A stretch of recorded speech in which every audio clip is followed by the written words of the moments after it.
Stories about revenge-driven bloodlust are a dime a dozen, and it's not hard to see why that is.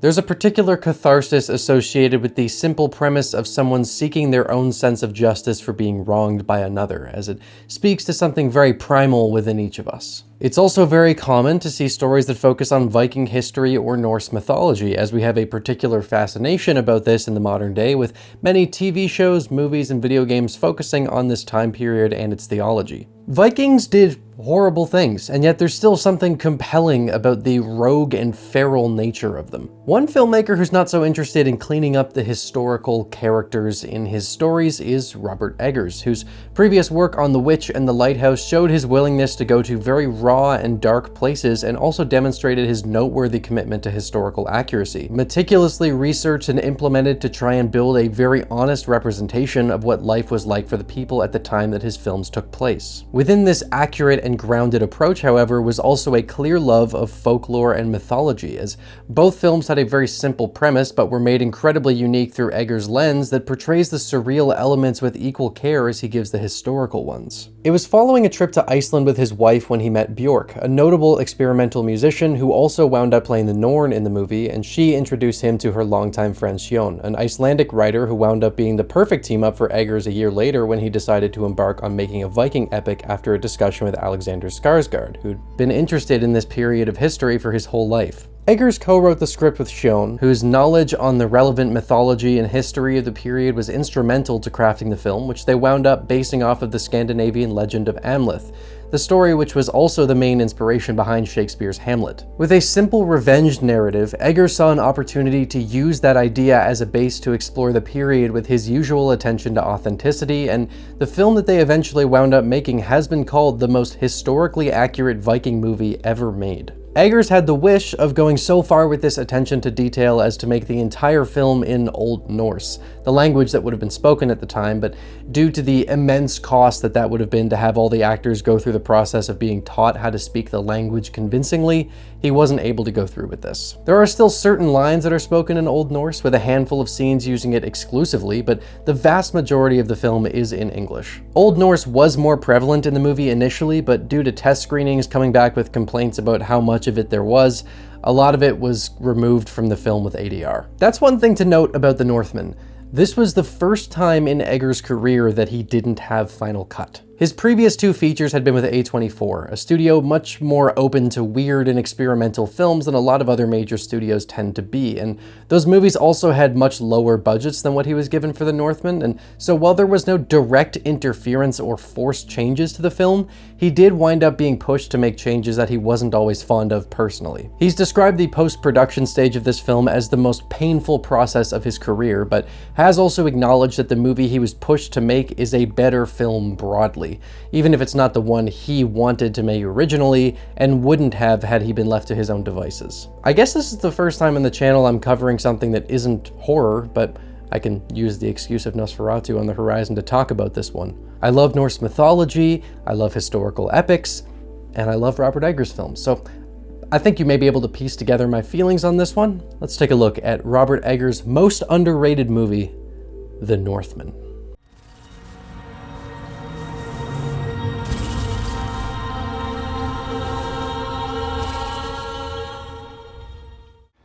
I am his vengeance!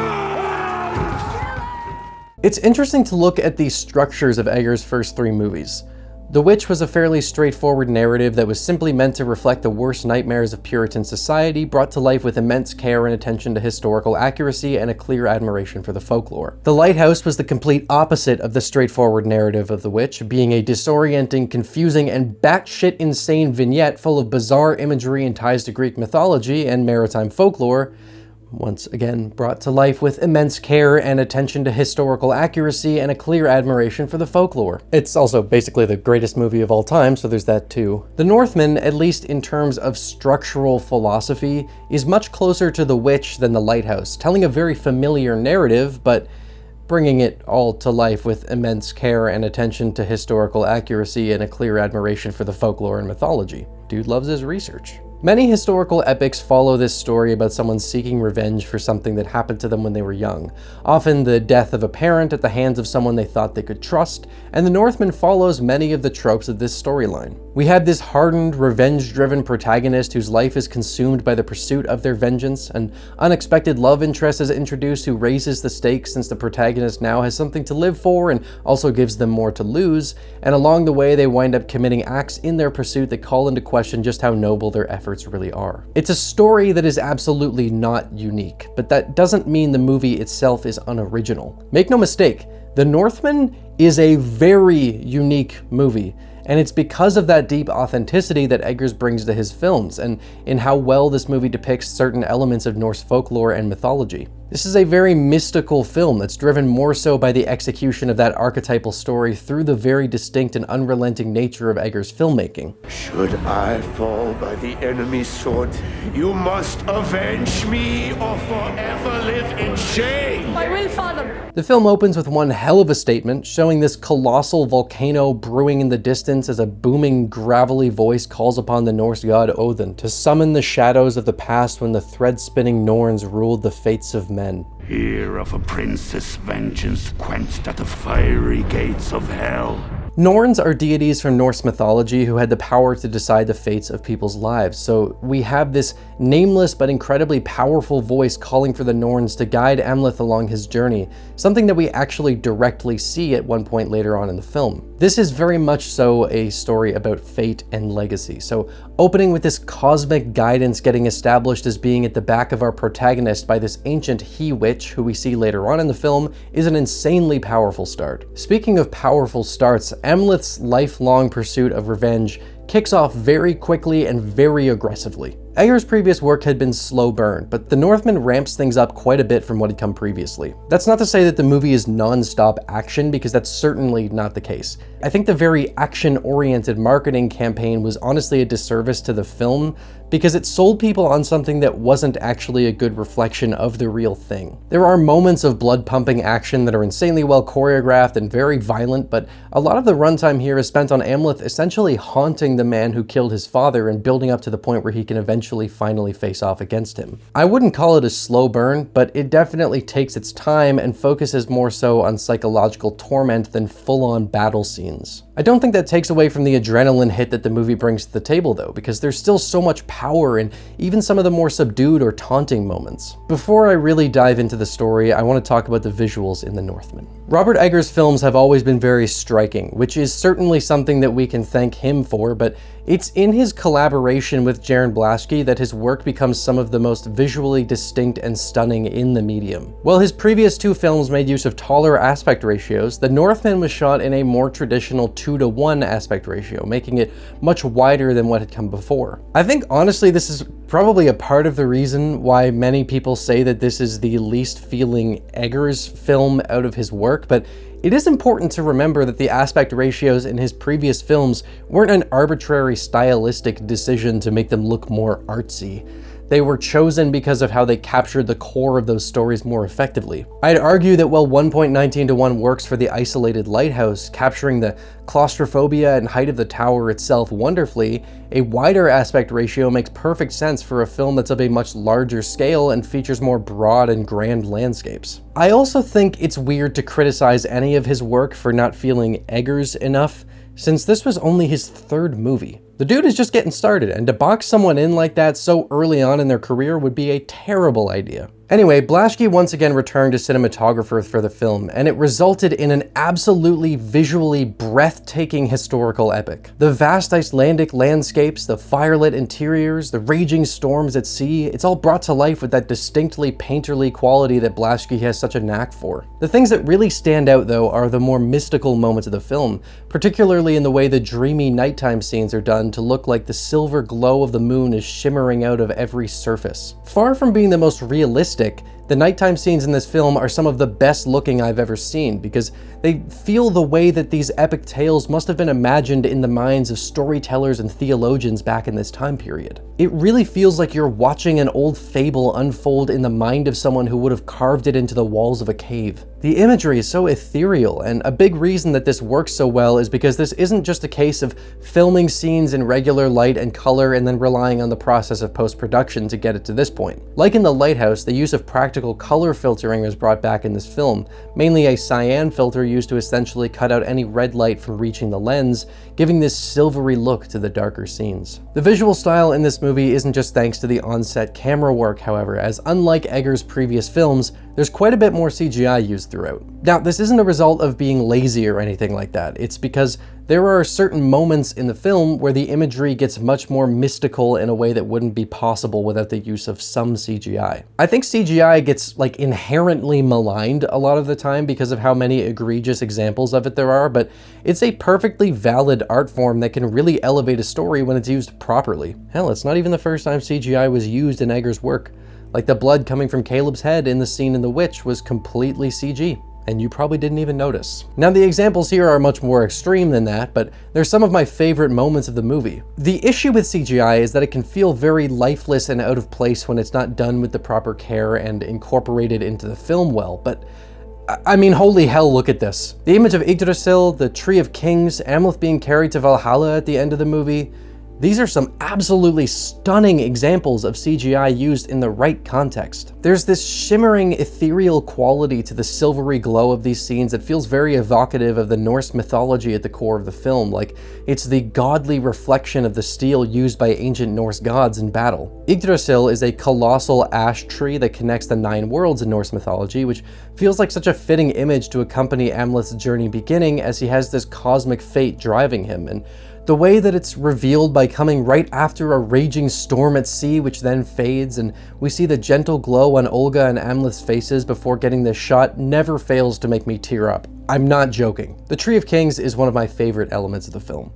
It's essentially a visualization of Amleth's bloodline that we first see early on in the movie when King Arvindil has Amleth touch his blood. There's a great detail here where we see werewolves in the bloodline, which comes from the Viking belief that they descended from werewolves, hence their thinking that they could transform into beasts for battle. I absolutely love how unabashedly mystical the movie is, and it treats these insane cosmic moments with the same seriousness it does the rest of the film. There are many symbols from Norse mythology here, but none of them are symbolic in the sense that they aren't actually happening within the story of the film. They absolutely are a part of this world. Amleth's bloodline is something that's very important, with it first giving him the proper appreciation for the long history of kings before him, and then changing his decision to leave his vengeance behind him at the end of the film when he sees that Olga is pregnant and their children will never be safe with Fjolnir still alive after the things that Amleth has done. We also see them as ravens throughout the film, where the first one is his father reminding him of the oath that he swore as a child to avenge his death, and we later see a flock of crows help to break him out of captivity, where Odin himself is revealed in this amazing shot. I love this ancestral guidance that Amleth has with him, and in the same vein, the way that he sacrifices himself at the end to ensure that his children will be safe. It's this reverence for legacy that gives the movie so much power. Now, of course, in order for this grand, historical, and mythological epic to really work, it's got to have a great score to back it up. Well, Mark Corvin's scores for Egger's first 2 films were absolutely fantastic and felt about as best case scenario as you can get. He didn't return for The Northman. Instead, the music here was done by Robin Carolyn and Sebastian Gainsborough. And once again, we're talking best case scenario here.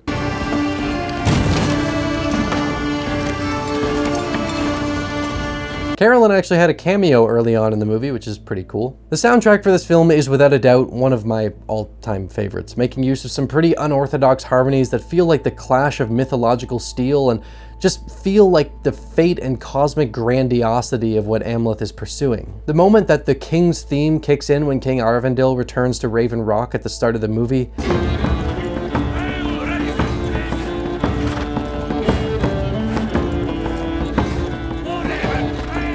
I've got goosebumps and some tears in my eyes. You may be noticing a pattern there. There's something very specific about what this movie is that gives me that sort of reaction constantly, from that moment to the sight of Yggdrasil to Amleth taunting Fjolnir with what he says is his son's heart. I am Amleth the Bear Wolf, son of King Arvandil War Raven.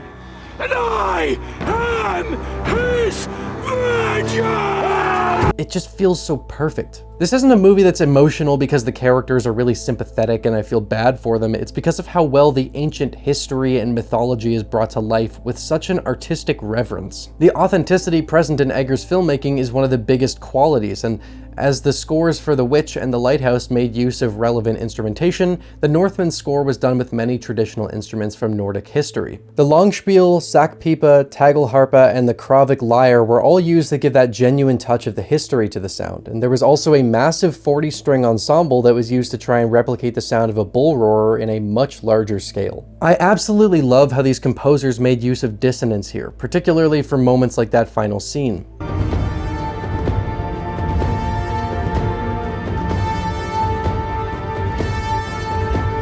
The authenticity isn't limited to the score or the use of traditional Norse symbolism, however. While the attention to detail in costume and set design was one of the most impressive things about Eggers' first two films, The Northman is far and away the most impressive where that's concerned, simply due to the fact that there's so much more variety here than what was on display in the earlier confined stories. There's some really great visual storytelling with the costume design, like how the crown on Gudrun's head here is Finnish, implying that it was likely stolen by Arvindil during a raid. It's also really great to see a far more accurate depiction of what Vikings would look like than what we see in a lot of contemporary media, which takes creative liberties for the sake of a cool look. I mean, just look at the set of the hall with these intricate carvings on the pillars and walls. It's really stunning, so much so that it made one of the historians on set start crying the first time she walked in. There are many really cool historical details, like how we actually see a female Viking leader early on in the film taking part in the raid, which Eggers wanted to include after reading about some evidence that was found that seemed to indicate that a woman had led a group of Vikings at one point, and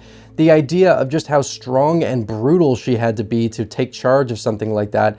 It's honestly kind of terrifying considering how uncommon this was. This sort of research extends all the way to the regions that certain Vikings come from, dictating whether or not they have tattoos, and also has moments that were taken straight from different texts, like when the raid begins with a spear being thrown at Amleth, who grabs it mid-air and throws it right back. That is, no word of a lie, one of the most badass things I've ever seen in a movie, and to know that it seemingly actually happened, oh my god, that must have felt amazing. The raid scene is an interesting point of discussion surrounding the film because I think that this sequence in a vacuum is sort of the movie that was being pushed by the marketing. Just a brutal, bloody, and adrenaline-pumping action film, but the two scenes that immediately follow show how this isn't going to be that kind of movie. Just before the scene begins, we get this absolutely exhilarating and somewhat terrifying sequence where the Vikings metaphorically transform into beasts, throwing away anything left of their humanity and awakening their most primal animalistic instincts.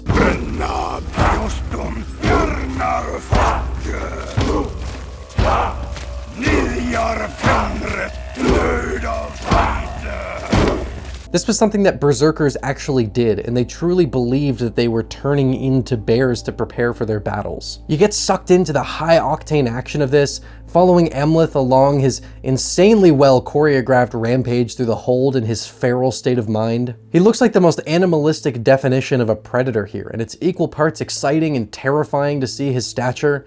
But when the berserkers are victorious, we get this scene that's sort of a big splash of cold water that makes you question yourself for enjoying what you just watched. It's easy to forget as you watch the scene that the raid was done on a hold that was completely minding its own business. This isn't a battle scene in a war movie where two factions of soldiers are battling it out over some morally complex issue.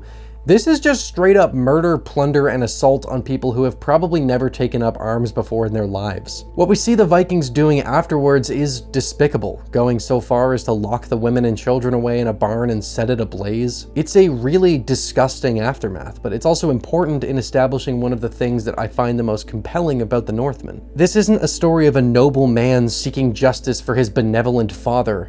It's not as simple as Amleth is good and his uncle Fjolnir is bad. There really aren't any good guys in this story. Maybe Olga. Olga can do no wrong.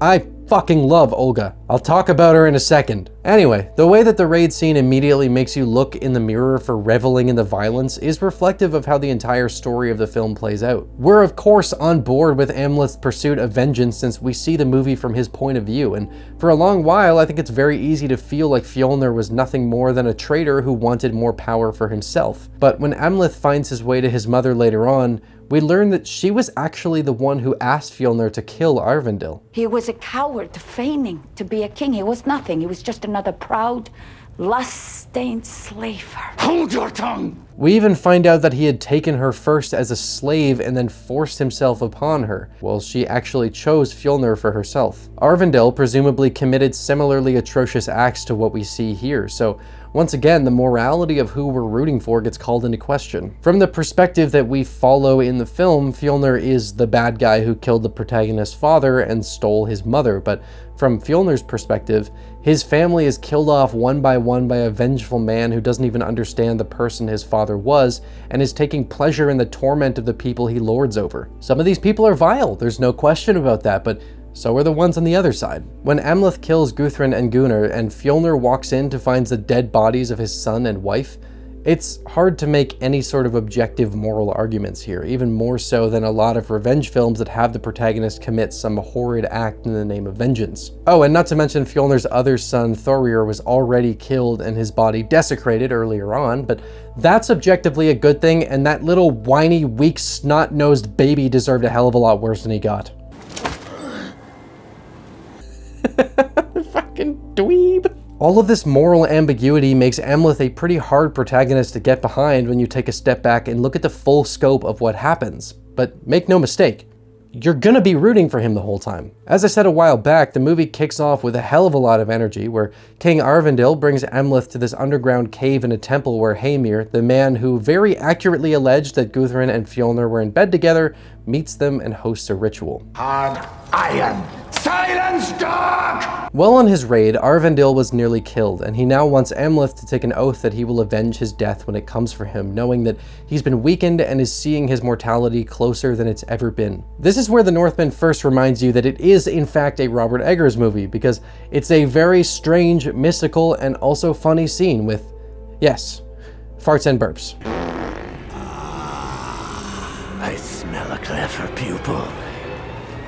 This is somewhat akin to the ritual Amleth would take part in later in life, where these two are tapping into their primal selves in the hope that Amleth will awaken this deep violence within him. They drink a hallucinogenic tea that takes the scene from weird to mystical in a heartbeat, enveloping you in the cosmic significance of the oath that Amleth is making. Arvindil is killed as they leave the temple, giving a speech that leaves me with chills every single time I watch the movie. Let this misdeed haunt your living nights, till a flaming vengeance gorges on your dead. Strike! To Valhalla! The dialogue in this film is very dramatic and Shakespearean, which feels appropriate for this sort of saga driven by fate. There are so many deeply powerful and magical moments that come up, largely thanks to how poetic and evocative the writing is, and this is one of the things that Eggers is best at in all of his work. This scene does a couple of really important things for Amleth's character that you don't even really realize it's doing until the very end, and to properly contextualize this, we need to talk about my favorite character in the movie, Olga.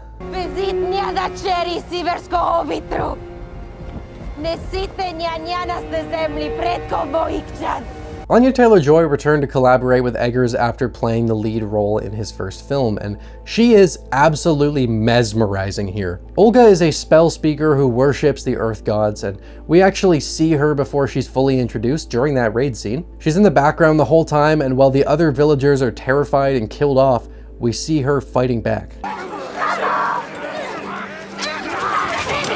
She's so fucking badass, and she only gets better and better as the film goes on. Moments like when Fjolnir attempts to have his way with her show just how unafraid she is, marking him with her blood to say that she's not going to be treated as a slave, and then mocking him about it later when he threatens to kill her for being involved in the death of Thorir. I see you're no longer afraid of a woman's blood. I can't, I'm like beaming just reading those lines out. It's so good. Amleth meets her after he hears of Fjolnir's location and brands himself with the mark of the slave to sneak into his home. And during the transport to Iceland, Olga knows right away that he is not really a slave, and he shares his intentions to kill Fjolnir and free his mother. A plan that she wants in on so that she may also have freedom. Your strength breaks men's bones. I have the cunning to break their minds. Sorry, lost my train of thought there. Once under Fjolnir's captivity, the two of them begin to haunt him and his people, viciously murdering in the night and convincing them that some demon is walking among them when the sun falls below the horizon, as the blade he was guided to that was to be used for his vengeance can only be unsheathed in the moonlight or at the gates of hell. Together, they sow terror into the hearts of these people while also playing along to work their ways up the ranks to gain access to things more easily, with Amleth making horrifying displays of their mangled bodies and Olga drugging their feast with fly agaric, resulting in one of the best scenes of the movie, where you see how truly terrifying this duo is. This sequence in particular is so effective at showing the havoc being brought upon the people, as some scream in terror while others succumb to the fear, thinking that they've surely been cursed by whatever evil spirit has been haunting them. It's made to be more unsettling because while we can hear the sounds of the beings they're hallucinating, we never actually see them, which makes it feel a lot more disorienting and strange. So through their mutual goals, they shift from seeing each other as a useful resource for accomplishing what it is they need and find themselves lovers. And Amleth eventually realizes that Olga is pregnant with his children when he comes in contact with her blood, seeing that their bloodlines are now connected and that she's carrying twins, one of them being the woman king who the seer had said would be interwoven with Amleth's fate. Another will begin her journey. A maiden king. By this point of the film, they've decided to leave Iceland after Amleth was nearly killed for taking out Thorir in his sleep, and while the story is a very cold and emotionally distant pursuit of vengeance, this scene is a big shift from that. We've seen Amleth soften and find other things to care about in his life now that he has Olga, and his love for her is made even more clear given how the confrontation with Gudrun went. To get the full emotional context of this, we have to go back to something else the He-Witch said. Then shall you also enjoy the moment when you must choose between kindness for your kin or hate for your enemies. Amleth's pursuit of killing Fjolnir has always been this burning hatred at the core of his existence, and it's all that's driven him since he was a child, but the revelations that come from what Gudrun says change the meaning of this. When we think back on the oath that Arvandil had Amleth swear to, it seems quite egotistical. Should I fall by the enemy's sword, you must avenge me or forever live in shame. I will, father. He's throwing away his son's own purpose to turn it into a pursuit of killing someone in the name of his father instead of building something himself. From what Gudrun says, we don't even really know if Arvandil loved Amleth as anything more than a successor to carry on his name, since we don't spend nearly enough time with them to know. His affections were only for silver and rotting his horse. I know not if he had heart enough to love you. Silence. That scene, by the way, is incredibly sad, even if you may be very weirded out and confused by it the first time you watch it and see Gudrun start making out with Amleth, who reciprocates for a moment. The emotional context here matters a lot, because Amleth's life has been so void of any sort of affection, love, or care since Arvandil was murdered, and while he is this cold and hardened warrior, he still yearns for some sort of comfort from his mother, and she uses that against him. For this moment, he completely forgets himself entirely and takes any sort of affection that comes from his mother, and once you think about it like that, it goes from really weird and uncomfortable to just really sad.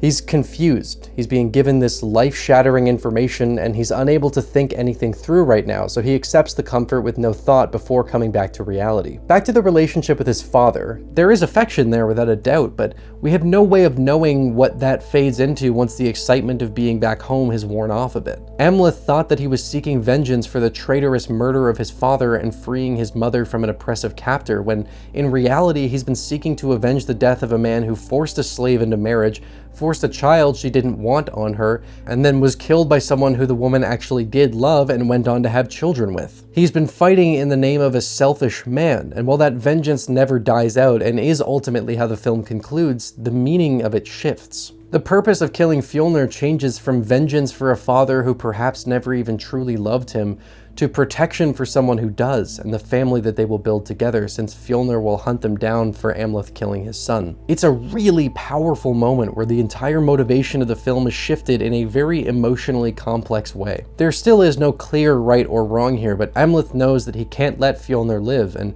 he sees the ruler that his daughter is destined to become, so he makes the ultimate sacrifice for Olga and their children. Olga's oath to her children and her prayer to the earth gods that she worships is yet another scene that leaves me with tears in my eyes every time. can't even see, Jesus. I don't know what it is. My brother and I had the exact same reaction to this movie where like every like 15, 20 minutes and maybe less, something will happen and we're just like, just tears come. It's, oh my God. The film ends at the gates of hell, the erupting volcano that's been looming in the background the entire time. On his way up, Amleth finds that Fjolnir had attempted a small Viking funeral to the best of his ability for his wife and one remaining son that Amleth had slain when he returned. This idea of revenge coming at a cost is absolutely not unique to this movie, but there's something more raw and unrelenting about the way it's portrayed here that I just love, and details like this are a huge reason I feel that way. The recontextualization of his mission for revenge is clear once again here, where he repeats the adage he lived by his whole life, but now altered in the wake of everything that's happened and what he learned. He speaks of vengeance, but doesn't mention his father this time. He also speaks of cutting the thread of fate, something that he had no intentions of doing until now. There are a couple of things you could pull from this, like how perhaps he still wants to avenge his father out of loyalty, but can't bring himself to say it out loud because of what he's learned, or maybe he didn't specify who this is for because he's also now referring to Guthrun and Gunnar, who were not meant to be a part of this. The idea that I like the most, though, is that he's speaking about himself here, avenging the loss of his life to this pursuit of vengeance by giving it the meaning of protecting his children, which is a more noble purpose and feels like a stronger legacy for him to go out with. Perhaps it's all of these, but just dropping that one word does a lot here. Him saying that he will cut the thread of fate makes it pretty clear that this has a different meaning for him now, as his fate is all that he's been interested in following since the beginning. It's a really powerful moment that builds up the final fight between him and Fjolnir extremely well, and also adds a lot more emotion into what has been a very cold story. My blood will live on! Valhalla awaits! The final fight scene between Amleth and Fjolnir is an absolutely striking sequence from a visual perspective, and one that I will never forget seeing in the theater for the first time. That was insane. Having these two men fight to avenge their lost loved ones in the thick, burning, soot-filled air of a volcanic eruption while completely naked and grunting like bears feels like the perfect conclusion to this sort of brutal, mystical epic. Both men are ultimately killed, with Fjolnir landing a killing blow to Amleth as he himself is decapitated, and the film ends with Amleth seeing the light of Valhalla in his eyes and being carried into its gates by a Valkyrie. There's a really emotional detail here as Amleth sheds a tear as we see this magic in his eye. The tear has been something very important the entire movie, where it was taken from him during the ceremony at the beginning, and he was told it was the last tear he would shed in weakness, and he would have it back when he needed it the most. It was then given to him by the seer as a reminder for the oath that he swore, and it's not until this final moment when the oath is fulfilled that we see him shed this tear in the most vulnerable state he's ever been in. He sheds it now because he finally feels like he's fulfilled his purpose and secured a safe thread of fate for his bloodline, leaving behind a legacy of kings, and also because through those cold years where violence was the focus of his life, he eventually found someone who brought warmth. Now is the moment when he needed it the most. The Northman was in a tricky position when it released, both because of the marketing misrepresenting it and also because of how Eggers was perceived as a horror filmmaker following The Witch and The Lighthouse, and it didn't do all that well in the theater, which is a fucking crime. The Northman is a masterpiece that brilliantly executed a classic Viking saga and showed that Eggers is capable of way more than the box he was starting to get put inside of in the discussion. It's exciting, it's brutal, it's mystifying, emotionally complex, visually breathtaking, and also pretty funny when it wants to be. Having Amleth cut off this dude's nose at the start of the movie and then drive his sword directly into his head through whatever he left behind is fucking awesome. Oh, hi. Why are you back already? Are you gonna say hi? Oh, Christmas tree. Oh, Christmas. This is so unhinged. You show up covered in dirt and bring that amorphous blob on camera. And you've also got moments like when this he-witch is kind of waxing poetically and going on in this mystical speech, and it seems like he gets annoyed that Amleth cuts him off because he wants to get to the chase. You are still a beast, cloaked in man flesh. Speak, witch, so be it, slave! It's this grand epic that's basically everything I want to see in this sort of historical revenge story, and once again, like with The Witch and The Lighthouse, There's just nothing here that I don't like. Every single element of Egger's work is so meticulously thought out and researched and executed with this artistic brilliance that's an absolute treat for anyone into the history or mythology of this period. I don't think it gets talked about nearly enough, and when it does, I don't think it's being given the credit that it deserves. The Northman is a masterpiece. It was prophesied that I must choose between kindness for my kin and hate for my enemies. I choose both. Thanks for watching through to the end. I hope you enjoyed the video enough that you want to see more, and if that's the case, consider subscribing and hitting the notification bell because YouTube can sometimes suck at recommending channels. A huge thank you to my wonderful Patreon supporters and YouTube channel members who are a massive help in allowing me to continue committing as much time as I can to making these videos. If you want to gain access to things like behind the scenes material or gain early access to my videos, consider supporting me on either platform. As always, thank you for stopping by Rocklin Graves. I hope you've enjoyed your stay.